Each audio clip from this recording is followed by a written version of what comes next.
What if learning wasn't just some static lecture, but a living, breathing product that actually adapts to you? Well, today, we're diving into a fascinating experiment by two trainers who are basically tearing up the old rulebook.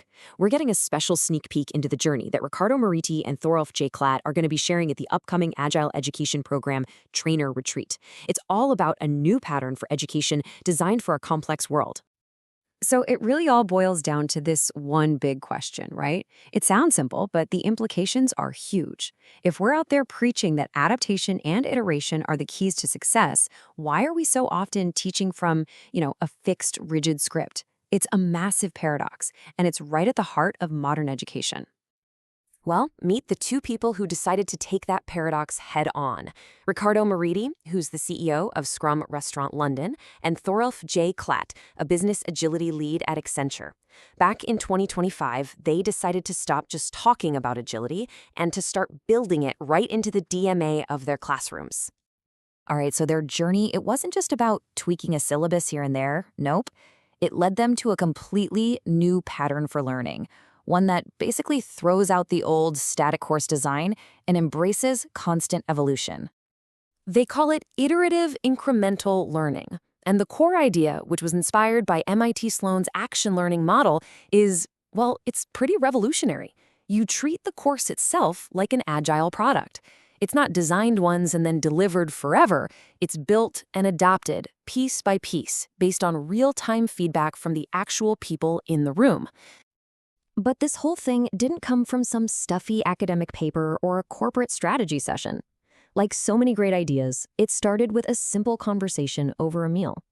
Picture this. They're at a registered Scrum Trainer retreat in Boston, having dinner, and Riccardo and Thoralf basically make a pact.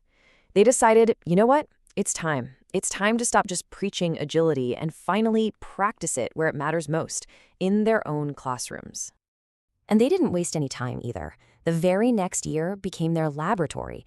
They ran a whole series of live experiments to forge this new method in the fire of a real live classroom. This timeline really lays out their journey. You can see they ran 3 different iterations across a few different courses, things like Registered Scrum Master or RSM and Registered Product Owner at Scale or RPOAS. Now, the key thing to get here is that each workshop wasn't just a repeat performance. No way. It was a brand new sprint, a chance to inspect, adapt, and improve the learning experience itself. The structure they ended up with is this really elegant 4-part cycle. So, students prepare before class. Then they jump into these interactive, hands-on sessions. But the real game changer is the second half of this loop. They immediately take what they learned and apply it at their jobs, and then, and this is crucial, they report back on the outcomes. That right there creates this powerful, continuous feedback loop between the classroom theory and real-world practice. So here's the key insight, the real aha moment for them. It wasn't just the course content that needed to be agile, but the entire process of learning. And they found that the single most powerful lever for adaptation was the homework. Okay, so at first, they started pretty straightforward. They gave students structured PDF templates for their homework. It gave everyone a clear, predictable starting point, a good baseline. But in the true spirit of Agile, they iterated on that. The next step was to ditch the rigid templates and let students design their own formats. This gave them way more ownership and agency over their own learning. And this is where it gets really brilliant. They eventually evolved to co-designing the homework assignments on the fly, right there in the classroom, tailored to the actual real-time challenges students were facing at their jobs that very week. That's the absolute definition of just-in-time contextual learning. Okay, so you're probably wondering, did this radical experiment actually work? Did this whole agile approach deliver better results? Well, the evidence really speaks for itself. First off, just look at the global reach here. This wasn't some small local workshop. They were pulling in students from Europe, the Americas, India, and what's even more telling is the industries. Yeah, you got tech, but also organic farming, digital agencies, and more. That just proves how universal this need for adaptation really is. And the feedback from students, it was immediate and honestly amazing. It doesn't get much clearer or more direct than excellent, best there is. And check this out, this is a key detail. Students weren't just praising the content. They were praising how it was taught. They specifically called out the very agile approach. They could feel how responsive the whole process was. This one really gets to the heart of what makes a great teacher, right?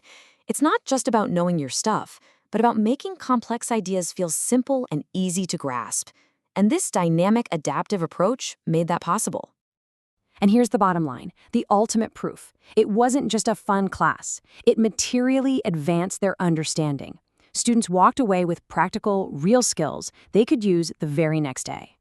So what started with just 2 trainers? Well, it's really starting to catch fire. This idea is spreading.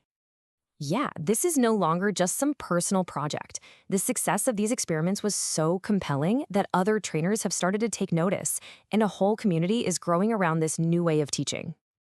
And here are just some of the incredible people now carrying that torch forward. Trainers like Lisa Wang, Ella Yao, Pasha Mudassar, and Nader Talai are all jumping in as co-trainers, helping to iterate on and shape the future of this amazing learning pattern. Which brings us to the big final question. What does all this successful experiment, mean for the future of professional education as a whole? So, could we be witnessing the beginning of the end for that old-school, rigid, one-size-fits-all course design? Riccardo and Thoralf are planning to share their entire experience, the wins, the lessons learned, and their vision for what's next at the upcoming Agile Education Program and RST Trainer Retreat. It's a story that might just change how all of us think about learning itself.